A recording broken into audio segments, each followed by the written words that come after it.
With a higher body count and a pissed off The Shape, does this movie break the curse of shitty sequels? Or will it rise up and slash expectations?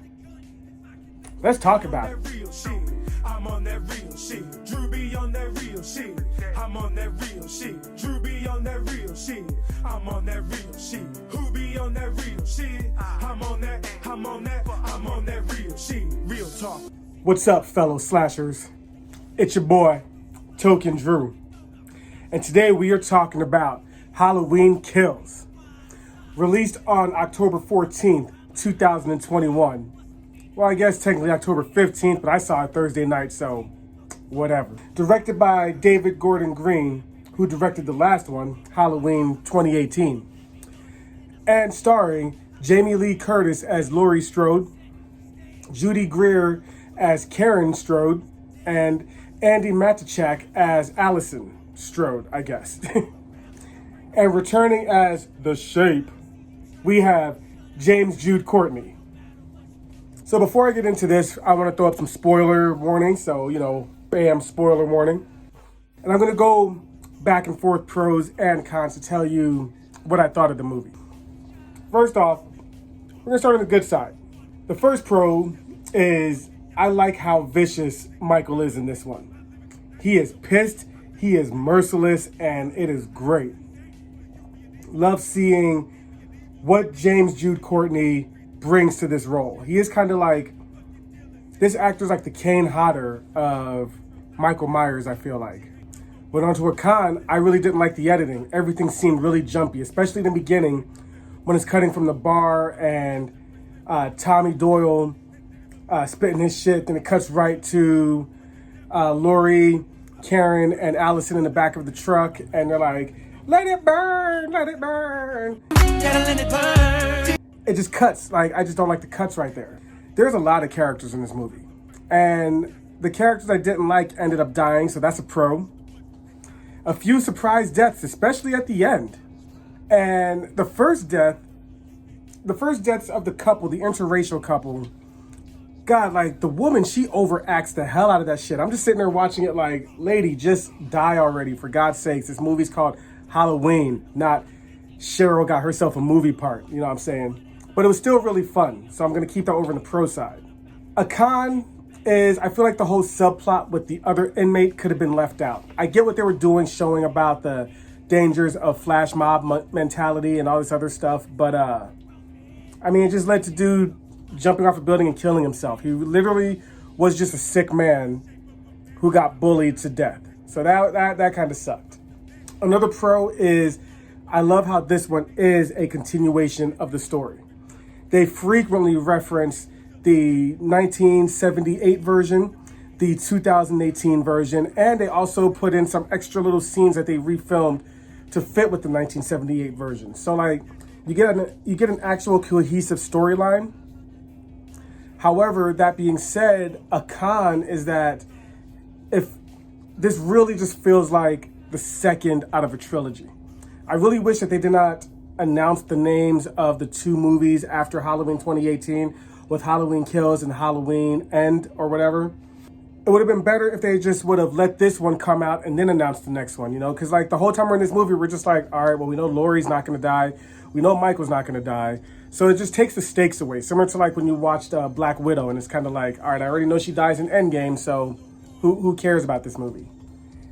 Another con is I don't like how Laurie was relegated to being in the hospital the whole time. Though it makes sense because this movie does pick up immediately after 2018. It's all in the same night. But just like in Halloween 2, the original one that came out in, I think, the 80s or something like that. I should have researched that. Stupid. I feel like you're going to be hearing that a lot in these videos. I should have researched that. Damn it. But she was in the hospital for most of the second movie too, going from a badass in the first movie to this hospital-ridden chick in the second movie. And that's exactly what happened here. But another pro, and this kind of goes along with the first pro, but I'm going to reiterate it because it's so nice you have to say it twice, is Michael is at his most badass in this movie. He has a lot of character and personality, even from when he's stabbing the old dude. How kind of comical in a dark way it is, to where he's just awesome. He's just awesome in this movie, and how he kicks asses out of the groups of people. Like, we haven't seen him take out groups before, and he does it twice in this bitch. Hell yeah. And leading off that, another con is I really don't like any of the other characters aside from Michael in this iteration. Not even Laurie or Allison. And especially not that stoner comedic couple and that completely out of place song that dude sings. It just throws the whole tone of the movie off, which the movie tone just feels all over the place anyway. And real talk, that bartender, that old black bartender in the bar at the beginning of the movie, he must have known somebody on set or been a friend of the director, because that was some of the worst amateur background acting. Like, I mean, not background acting, like amateur line reading bullshit I've ever seen in my life. I mean, this dude had the thickest southern accent you can imagine, and he just was just like, you don't say, hey, cut, do it again. Let's get a acting coach in here and teach this dude how to at least not sound like he's barely reading off a piece of paper. Man, he was garbage. Another pro is that there is some realistic world building. An example being discussing Michael's past when he was actually taken in. Not going into the hospital portion, but like that actual night when the cops surrounded him. Somehow they were able to interject Loomis. I guess it was like CG face or some shit. When the movie itself comes out on 4K, I'll look at the special features, because, you know, he has a nice little surprise for the flashback sequence. And then they also talk about, in that flashback sequence, the cop who is actually Officer Hawkins, who, spoiler, he survives the attack from Dr. Sartain in the first movie. He was actually friends with Michael, and his mom used to make him go over to Michael's house, and Michael would just always be sitting there staring out the window. And that actually is a recurring point, because a few things happen when characters are in Michael's house staring out this particular window. You die. I mean, it's just, you don't look out of his window. That's just what it is. Don't look out of his window. A con, however, ties in with that, because I feel like there's a lot of time spent with recalls and flashbacks. Like a lot of from like the previous movie, the original movie, and like I said before, the new scenes. And whereas I feel like the first movie was really cool because it had a whole lot of like story and substance, and like, you know, roles reverse, where Laurie is doing what Michael did in the first one, even though story-wise it really doesn't make sense, because with the entire timeline being wiped out, there's no reason for Laurie to be that obsessed over Michael, because, you know, Halloween's 2 through H2O didn't happen. But, you know, we're going back to another pro. That intro is really cool, going back to Halloween 1978. And then when it comes back to the modern times, the introduction of Michael coming out that house in the fire and just killing all those firefighters, which I'm not going to lie, man, that was hard. That was hard to watch. I know some firefighters, and we never really see firefighters get killed in movies, especially not like that. You know, not slaughtered by some dude with an axe, you know what I'm saying? And the final con is, I feel like the first movie had better cinematography. Now, I don't know if I'm using the right phrase for this, but, you know, this movie had a few interesting shots, such as in the aforementioned fireman scene where it's like first person view from the firefighters when they're about to get hit with the whatever weapon, like a pickaxe or some shit. And then later in the movie, they do something again kind of similar with when Michael's getting his ass kicked. But, you know, compare that to like the one shot of Michael going through the neighborhood, going into the house, grabbing that knife, going around, killing that lady. Like, so much happens off that one shot, and that's such a cool shot. I feel like they did a whole lot more thematically wise. So overall, I enjoyed the movie, but tonally it felt different. It didn't feel as tight to me. It felt obvious that this was part 2 out of 3. The first movie has such solid structure, but this one is all about action, which normally is dope. I love me some action, but this feels kind of forced. I do like how it takes place on the same night, so you can see bodies from the night before, or when they end up in the hospital, you'll see like that one big-headed kid who got killed on the pole on a gate, Oscar. His mom sees his body in the hospital, and you're like, you know, you don't see that shit in the other movies. So that was really cool. It added a sense of realism. Though this movie does have some really aggressive kills, really aggressive, there are just some real stupid bitch moments. Like, when the one girl shoots herself in the face. Like, come on, man, really? And the other chick, who was a survivor from the original movies, Marion, or Miss Marion, or something like that, she locks herself in the car while Michael's coming, and he comes through the other door, and now her dumb ass is stuck because she can't open the side, and he just stabs her, and it's just kind of like, baka. And the last kill. I'm not going to tell you who the last kill was. I will save some things untouched, spoiler-wise, but, you know, if you're going to go into his house, what do you think's going to happen? You saw him get up. Or did she? I can't remember if she saw him get up or not. But we're just gonna go with what I said. You saw him get up. Or you can hear the commotion outside. So like he's killing people. But it's weird how shit's edited because things happen and you don't know if it's like actually happening or is it a dream sequence and then it is actually happening. There's like no dream sequences. But the way it's cut, you know, it just seems like, because it's like such ridiculous shit happens. You're like, well, did that really happen? Did that really happen? And speaking of like, did that really happen? That whole bit with the stoners, man. I mean, it was cool seeing Michael, what's his face, the homie who played Stewart from Mad TV. It was cool seeing him. But man, like when his partner is over there singing and smoking the joint, I'm just like, because like the way the camera's cutting around him, it'll be better if like the camera maybe stayed in one spot as if Michael's watching that. You know, okay, I can get along with that. But this is actually having the camera cutting around him very comically. And it's just like, throws the whole shit off. I did not like that scene at all. I get the Big John, Little John thing is for comedic value, but like, you don't need comedic value in a Halloween movie. Just kill people, be horrible, man, goddamn. But you know, I really do enjoy how Michael's a force of nature in this. You know, he's not hiding from anybody. There's no lurking in the shadows. He's out for blood.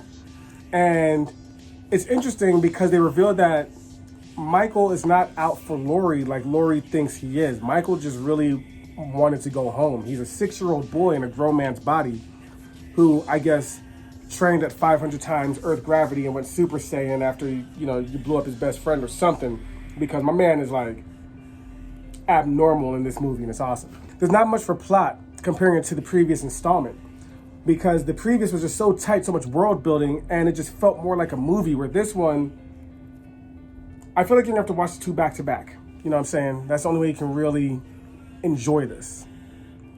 Speaking of back to back, they should have filmed this back to back, because now most of the actors, especially the young ones, are obviously getting older. And even though it's supposed to take place in the same night, they all look older. Or some people gain weight. And I'm not like shaming you for gaining weight. Shit happens. Even though if you know you're gonna be in a goddamn movie, you know, put the fucking fork down and do something about your life, goddammit. But like, you know, like the scene they bring Julian back, or Jillian from the first, the little black kid from the first movie back. In the first movie, he is tiny. In this one, you could tell he's a couple years older. It's just obvious. And, you know, they got to think about this shit when they're filming these movies, because kids grow fast. Kids grow fast, son. But overall, I had a lot of fun with the movie. Me and my fiance, we saw the movie, had a blast. I watched it again, you know what I'm saying? So it's still a good movie, you know. And comparing the different sequels, the Halloween 2 from, I don't know, like the early 80s or something, or maybe it was 79. Then you have Halloween 2 again, Rob Zombies, that came out in fucking 2000 and stupid. And then you got this one. And this one I think is the best one, followed by the original sequel, followed by Rob Zombie's Halloween. But that was like the bottom of the list, that Rob Zombie sequel to make the asshole talk. So I'm going to say overall this movie, I'm going to give it a B-. Want to know some trivia? The body count for this movie is 28 versus the 18 in the first movie. And when I say first, I mean 2018.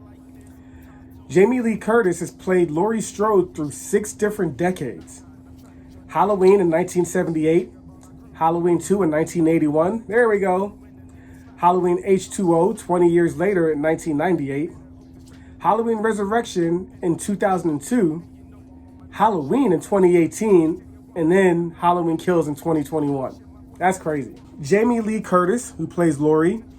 Charles Cypher, who plays Officer Lee Brackett. Kyle Richards, who plays Lindsay, which is weird, her name is Kyle. Nancy Stevens, who plays Marion, and Nick Castle, who plays the Shape, were all in the original Halloween and are all returning for this sequel, which is really cool. I don't know exactly where Nick Castle was in this movie. I think he was the Shape as far as like either when they showed the flashback sequences or when they showed the actual footage from the flashback. Like I said, Lindsay, she was a little girl with Tommy Doyle. Officer Lee Brackett's the one who runs into Lori when they're driving.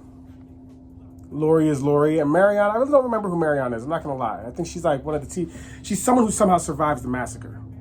And then finally, the three corpses we see that are going around the merry-go-round, and we see them, they're wearing these masks. Those are masks from the Silver Shamrock from Halloween 3, Season of the Witch. The pumpkin, the skull face, and the green witch. And there you have it. So, next up we have The Eternals coming out in a couple weeks. I'm going to try and bust out a speed drawing for this and it's for the next one. So thank you for watching if you watched this whole time. I'm going to try and get back to a schedule. However, we're going into the busy season with work, so shit's about to get real. You know how it is. But until then, I'm your boy Token Drew. Live up. Smoke out. Game on. I'm out this bitch. Thanks for watching. I'm on that real shit. Drew be on that real shit. I'm on that real shit. Who be on that real shit? I'm on that real shit. Who be on that real shit? I'm on that real shit. Drew be on that real shit. I'm on that real shit. Drew be on that real shit. I'm on that real shit. Who be on that real shit? I'm on that real shit. Real talk, we similar. I hustle, you hustle. I rise, you rise. I struggle and you struggle. Is my shit so different? Cause I talk like I'm educated. Am I struggling the same cause I wait the tables? Y'all fuckers every stage exaggerate and say I ain't real cause I ain't a felon. I'm the one buying drugs that you're selling. You hustling for a living, but I'm buying in my pockets overzealous. Yeah, it might be nice, have a dime wife, girl by my side no matter the dark time. Got a top fan before the limelight. I ain't really winning, but I'm doing alright. Me and my son had a conversation while TMNT playing on the PlayStation about him going up to be a Power Ranger.